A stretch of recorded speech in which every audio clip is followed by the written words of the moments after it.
Hello Multiverse, welcome to Omniverse Gamers. My name is Damien Bazzaio. This video is going to dissect another dynamic encounter. We're going to call this one Griffin Nest Hill. This is from Pirates of the Ashen Sea. The group, they have this little compass, kind of like a blood compass, that they're trying to find a Lachey, an ancient elf. They believe he's on this island somewhere, and they've been traversing some dangerous areas on Giant Island. Basically, they're looking for this Lachey, this creature that's supposed to be here, this person that may or may not have been left over here from an ancient battle. And they need to find this person for all kinds of reasons that are kind of too far to get into right now. But anyway, they had this little, basically it's a little vial, and there's a drop of blood from another Lachey that they know, the captain of their ship. He did this little thing in this vial so that when they turn it, like, they can move it, and the blood will kind of go to the end of the vial when they point it in the right direction. So it's kind of like a blood locator, basically. So they're just trying to follow this locator. So obviously they're coming. They know me. They know there's an encounter here somewhere. But they're just slowly stealthing. They have to go through giant territory to get here. They manage to stealth their way through the giants who are sleeping. The giants like to party at night. So they're trying to find this Lachey, and I lead them through a bunch of maps. We do a whole session or whatever. They do a really good job of stealthing. And at a certain point, they're going to come to this hill where they're going to find the griffin. They're just going to find this griffin. They're slowly stealthing and following their little thing, and they're just going through the motions. And, we got to do a lot of exposition, a lot of stuff in this game. So they're just kind of really warily, stealthing really well. So this encounter was really fun. It became a really three-dimensional encounter just based on the monster that I'm using, which is an extra monstrous griffin that I just kind of made up with the things in the down below. So the map that I use, I saw this really cool map of the nest. That's what gave me the idea for this encounter. I needed an encounter, and this map, I'll show you, by Dungeon Mapster. This is a really cool. It's like I said, I just like this map. I like the hill part of it, and I like that there's a nest. I'm like, oh, giant bird. Oh, they're gonna fight a griffin, because I've been playing Witcher, so Griffin just in my brain anyway. So, but they're level 6, and they have a lot of magic items. So I need to, like, a regular griffin is not gonna challenge them. But I made an extra monstrous griffin who it can go 120 feet. It's a lot stronger. It pretty much deals the same damage as a regular griffin as far as its claws and its bite. But I added to its claw, I added a grapple mechanic, so when he claws them, he can grab them. And my goal, even though I only deal a couple damage, deal D8 and 2D6, I think, 2D8 damage, a D6 damage with a bite and a claw. The fact that I can grab them, and I can fly 120 feet. So my goal with this monster is to swoop in, attack, grab one of them, and just go up in the air. Just drive them as far up in the air as I can go, which I can go 120 feet, so I can kind of get out of the range of the party, because I have a lot of range people in this group. But 2 of them couldn't make the session, so we ended up only having a couple players, which 2 of the 2 farthest range guys were gone, which was kind of why I designed this encounter. But sometimes it's a West Marsh. That's just how it goes sometimes. But I kind of had to tamp down the mechanics a little bit because we didn't have a full party. But still, the fact that I can drop them and deal fall damage just added to the amount of damage I could do, added to the dynamics of this encounter. It just made for a really fun, really desperate fight that really didn't go that far. In Roll20, it didn't go far in two-dimensionally because you're looking down on it, but in the air, and there's a lot of stuff going on. So let's switch over to the map here. I'll show you what they're seeing.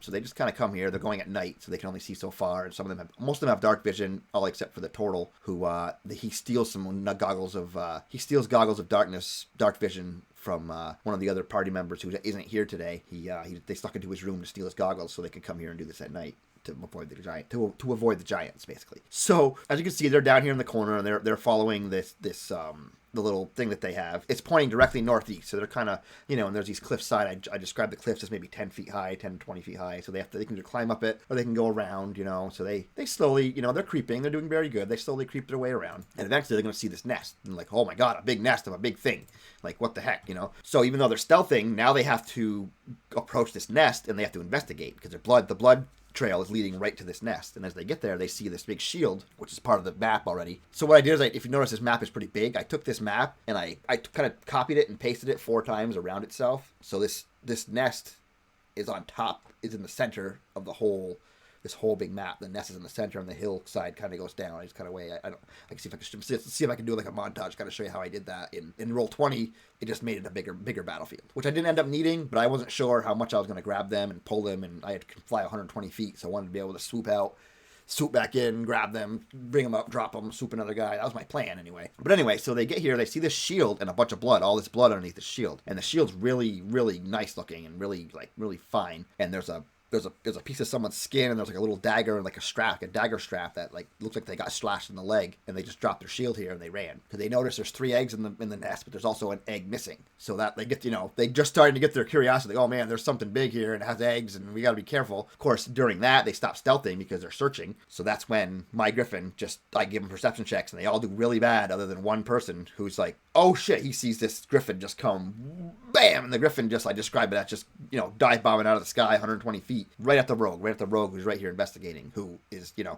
Griffin comes right down on him, slash, bite. I hit him and I grab him by the shoulder, but he has a good acrobatics check, so he gets away from my grapple. I'm not able to lift him up, but still they're like, holy crap. I let them, they pummel him a little bit. And then, now this guy, originally, when I was going to have a party of 6 people, I had this thing, I was going to have like 1,200 hit points on it. It's just massive, because we have a Slayer Ranger, we have a Rogue with these adamantium arrows. They have stuff, they have a lot of stuff. They have a lance, it's a dragon fighting lance, so any creature that's 2 sizes bigger than you get to deal auto crits. That's the Paladin here has that. So I knew they were going to deal a lot of damage to this thing, but now there's only 4 of them, and it's going to be a lot different. But I'm purposely flying away from the rogue to give him another opportunity attack, and he's a swashbuckler, so he gets a sneak attack. So it's just a way to give them agency to fight this thing, to make it not seem so desperate, So I come out to Tortle, and I slash. I'm not able to grab him, and of course they fight. They have a scrambling fight. The thing moves over. It slashes again, and I just kind of it's taken too much damage. So I have to retreat. I have to pull it away, and I have to retreat. So the map will zoom out here, and then they're kind of preparing as I'm banking around. I have 120 feet of movement. They have a couple long range things they can do, but not a lot. Like the Paladin doesn't have much for range, and they like the Rogue has a bow, and the Tortle has like call lightning and stuff. But it's still, distance is a problem, And then so of course I'm gonna roll randomly to see which one I'm gonna attack next. Rather than choosing which one to attack, I roll a d6. And, Paladins 1, 2, 3. Rogues 1, 2. It's assigned numbers to each of the players, and whatever I roll, that's the one I attack. My initial attack anyway. So I roll. They all kind of come closer to the thing to get defense, because the Rogue is like defenseless. So the Paladin comes over, who has polearm mastery and this 15-foot long lance. So she's gonna stand behind the Rogue with like her lance kind of braced like Braveheart style. So as the Griffin comes in, she's gonna give it a reaction. She gets a reaction shot at the Griffin, and then they get to the Griffin comes in slash. She has to do their attacks. So I go to grab her and I fail. The second attack, I go to grab her and she actually passes her athletics check, but then she's like, no, actually, you know what? I'm going to let this thing pull me. I'm going to let this thing take me.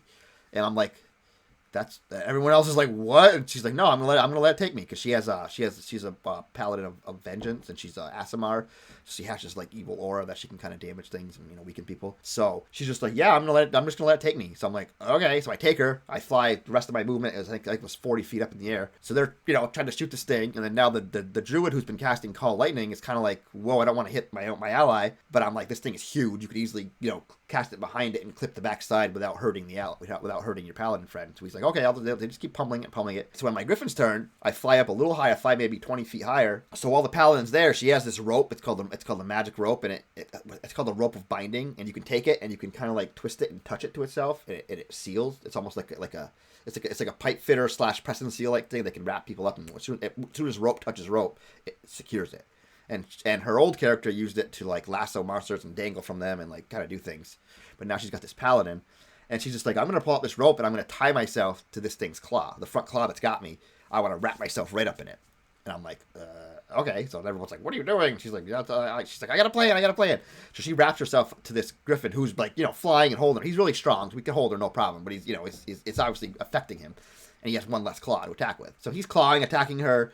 And then I just literally, as my movement, I just come right down just as fast as I can go, 60 feet, and she just takes it. She has nothing.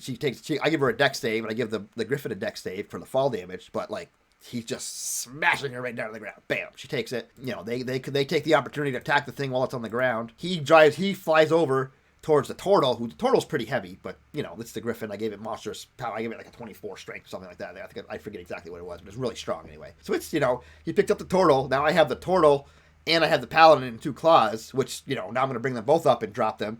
But now I don't have any claws. My back claws it's hard for him to attack with the back claws because the way she's tied him, and tied that left claw, and then the way the druid's here and kind of he's holding them up. So this guy's basically doing everything he can to keep flying. And he flies up maybe, I figured I had 40 more feet, I think. So I fly up with 40 more feet. My intention's next turn to go even higher and just drop them. But I can't drop the Paladin because he's tied to him. But I can drop the Tortle, and he's gonna take some damage. But so the Tortle is a Moon Druid. So he just decides to turn himself into an Allosaurus. So now, and he looked it up. He knew it's like 3,000 pounds, and I was like, oh crap! So now this griffin got the paladin tied to it, and now it's got an Allosaurus in its claw, which obviously it cannot hold. It cannot really hold that much weight. But part of the dynamic, I rolled in athletics again. It actually rolled really well. Like I think I got like a 27 in athletics. So I'm like, well, he's got you. He still got you held as an Allosaurus, but your weight. I just cracked. They all went crashing down. You just couldn't hold the weight, so they just went all crashing down. The paladin stuck there. They all did fall damage. Obviously, Dutch Druid, Moon Druid, that's an Allosaurus, has tons of hit points, so he was fine. And then they end up, just force attacking the thing, and they end up killing this griffin. Barely. But as you can see, I was grabbing them. I was flying up in the air. They willingly went up in the air. Which actually ended up being a good tactic because he couldn't. He had a hard time getting to where he lost a claw, and he had a beak and a claw, but he couldn't.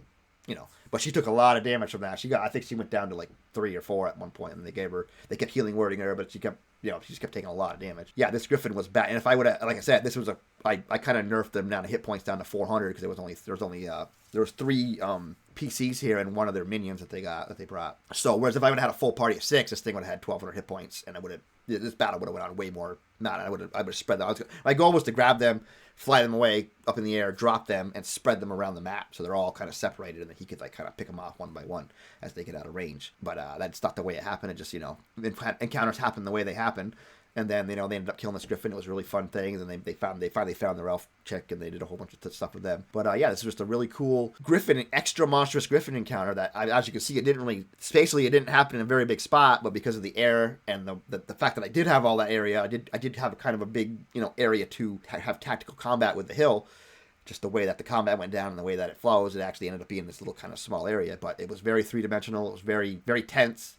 It was very dangerous. They were on the edge for that whole battle, and it was a really cool fight. So yeah, this was just another example of a dynamic encounter. This was pretty simple. It's just one monster versus the party, and you just got to plan your actions properly. And like the fact that I was going to use fall damage helped me. I did extra damage. I didn't really need actions because I was going to, I had 2 claws and a beak, and then I had the dropping. So I had a lot of things going on for me with this griffin. So I hope that was interesting. I hope that gives you guys some inspiration. So yeah, we are Omniverse Gamers. Like, subscribe, all that jazz. I hope to see you soon, and keep on gaming.